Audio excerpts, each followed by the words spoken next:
Per CSC resolution, in case of monetization, the VL must be exhausted first before the SL can be monetized.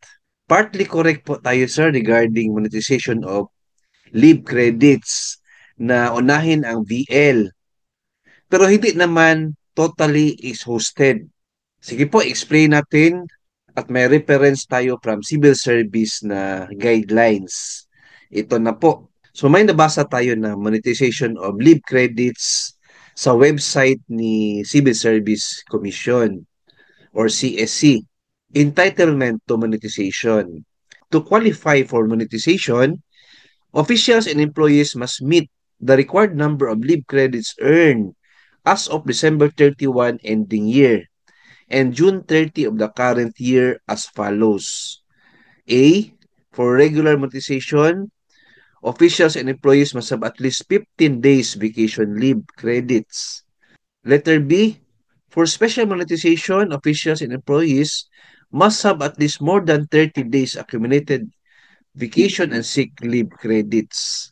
Officials and employees who have accumulated 15 days of vacation leave shall be allowed to monetize a minimum of 10 days, provided that at least 5 days VL credits are retained after monetization, and provided further that a maximum of 30 days may be monetized in a given year per Section 22 of CSC RES number 98-3142 dated December 14, 1998.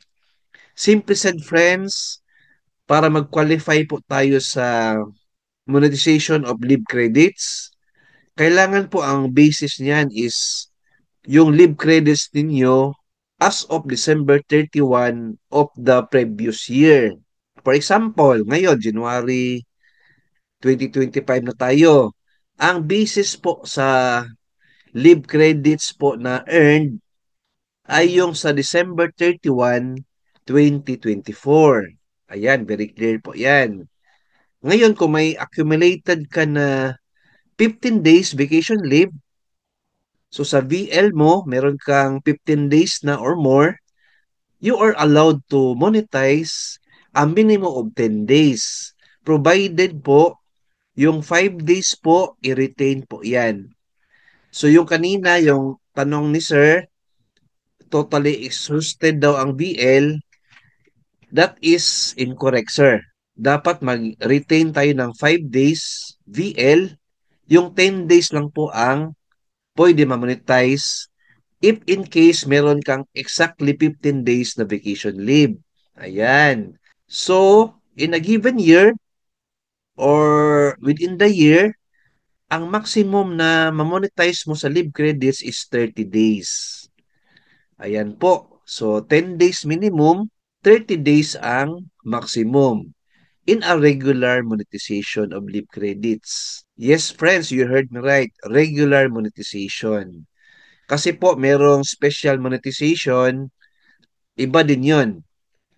I believe 50% of your total accumulated leave credits, pwede yan sa monetize. Pero another topic na po yan, friends.